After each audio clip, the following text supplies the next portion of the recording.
If one red trade ruins your day, you don't have an edge.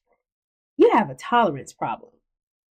The 1% aren't winning because they predict better. They lose better. They don't spiral. They don't revenge trade. And they don't try to make the money back emotionally. If a small loss knocks you off your plan, it's not the strategy that's broken. It's your ability to sit in discomfort. Until you can tolerate losses without reacting, the market will keep exposing you. If you've ever noticed how one loss can change everything, your mood, your focus, your discipline, this video is for you. Most traders spend their time chasing better entries and smarter strategies, but very few of them learn how to sit with a loss without unraveling. And that's the difference. This video isn't about avoiding losses. It's about understanding why they hit so hard and how your reaction to them quietly determines your profitability.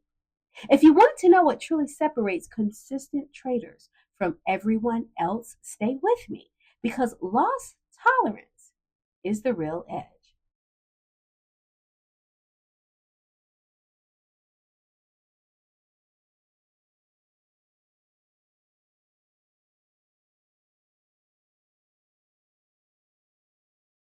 I've missed more than 9,000 shots in my career.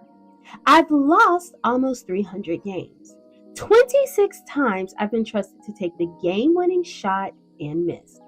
I've failed over and over and over again in my life. And that is why I succeed. Michael Jordan. You experience losses as personal failure, not business expenses. When a trade goes red, it doesn't just feel like money lost. It feels like you messed up. Your chest tightens, your thoughts spiral, and suddenly the loss carries emotional weight far beyond its dollar value. Instead of seeing it as a routine cost of participation, your mind treats it as evidence that you're behind, not good enough, or repeating the same mistake again. That emotional charge makes the loss harder to tolerate. Over time, this association trains your nervous system to fear losses instead of expect them. You don't just want to avoid losing money, you want to avoid the feeling of inadequacy that comes with it. And when losses feel personal, tolerance disappears. You react, rush, or retreat because your identity feels threatened. And when losses feel like threats to who we are, your relationship with risks itself begins to change. Many traders say they understand losses are part of the game, but emotionally, they still treat each one as an exception. There's an unconscious belief that if you analyze enough, prepare enough, or learn one more thing, you should be able to avoid them. So when a loss happens, it feels unfair, like something went wrong. This expectation creates fragility because when losses aren't fully accepted, every red trade feels like a disruption instead of a routine occurrence. Tolerance can't develop in an environment where you're constantly surprised by what's inevitable. Until losses are emotionally normalized, not just intellectually understood, your system will continue to resist them. Even when traders begin to accept losses in theory, another obstacle often makes them unbearable in practice. Loss tolerance collapses when you need the trade to work. Maybe you're under financial stress, trying to catch up, or feeling behind compared to others. In those moments, losses don't just reduce your account, they threaten your sense of security. The margin for error feels razor thin, so even small losses feel intolerable. When pressure is high, your nervous system can't stay regulated. Losses trigger urgency, fear, and the impulse to fix things immediately. That's why tolerance isn't just psychological, it's situational. Until you reduce pressure through position sizing, realistic expectations, and emotional pacing, losses will continue to feel overwhelming instead of manageable. And beneath all of this sits one final pain point that often goes unrecognized but quietly shapes every reaction. You never were taught how to stay emotionally present with discomfort. In fact, most people were taught to avoid discomfort, suppress emotions, or push through pain, not to sit with it calmly. So when a loss hits, your instinct is to escape the feeling, close the platform, jump into another trade, overanalyze, or emotionally shut down. This problem isn't the loss, it's the lack of skills for staying present with it. Loss tolerance isn't about being numb or tough. It's about having the capacity to feel disappointment, frustration, or uncertainty without letting those emotions hijack your behavior. When that skill is missing, losses feel unbearable. Not because they're large, but because there's nowhere for the emotion to go. Learning to stay with discomfort is what transforms losses from triggers into information. Pause. Before you scroll, before you open another chart, before you take the next trade, just pause for one moment. And first, I want to genuinely thank you for watching this channel. Because if you're here, chances are you're trying to figure this market out. And that alone takes courage. Trading is exciting when it's working, but when it's not, it can feel frustrating, confusing, and even a little defeating. You study indicators, you watch videos, you try to follow strategies, but somehow the market still moves in ways that leave you thinking, why did it reverse right after I entered? Why does it hit my stop and then go exactly where I thought it would? Well, let me say something that many trading channels won't tell you. Most traders aren't struggling because they lack intelligence. They're struggling because they're trying to trade without clear levels and structure. They're reacting emotionally instead of preparing strategically. That's exactly why I created our free trading community. Inside the group, I share the exact SPY levels I'm watching for the next trading day, the areas where the market is most likely to react. These levels give you something every trader needs but rarely has: clarity. Instead of guessing, you're prepared. Instead of chasing, you're patient. Instead of trading fearfully, you're trading with structure. And the best part, it's completely free. So if you want access to tomorrow's SPY levels and a community of traders learning to approach the market with discipline and confidence, join the free group in the description below. Then come back here and comment levels so I can personally welcome you into the community. You don't have to navigate the market alone. Let's trade with clarity. Once you understand why loss tolerance has been so difficult, something important happens. You stop blaming yourself. These perspectives aren't personal defects. They're signals that you've been operating without the internal framework needed for this environment. And the good news is this: the same way loss tolerance has learned through experience, it can be rebuilt through intentional shifts in how you relate to loss, to discomfort, and uncertainty.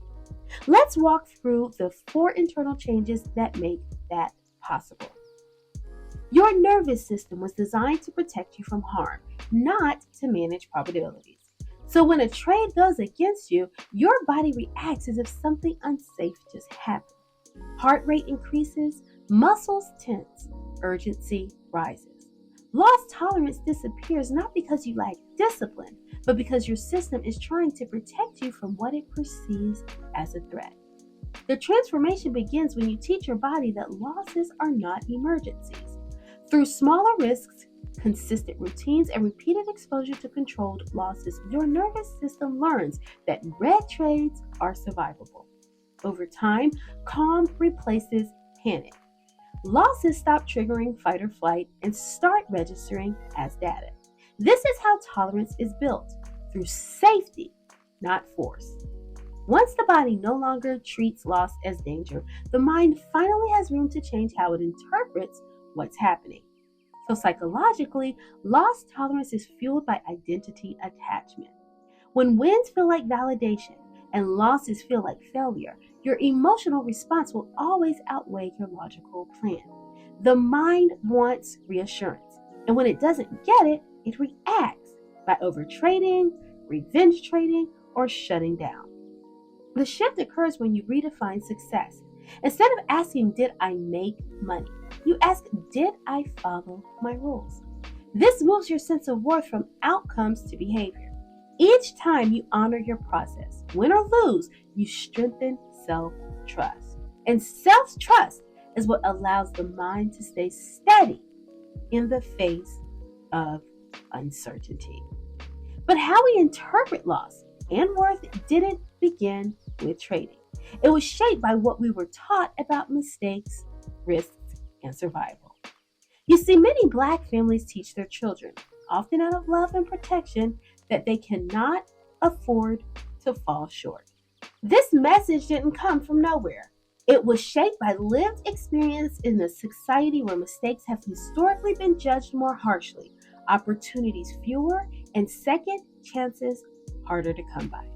Parents and elders learned that excellence wasn't optional, it was a shield.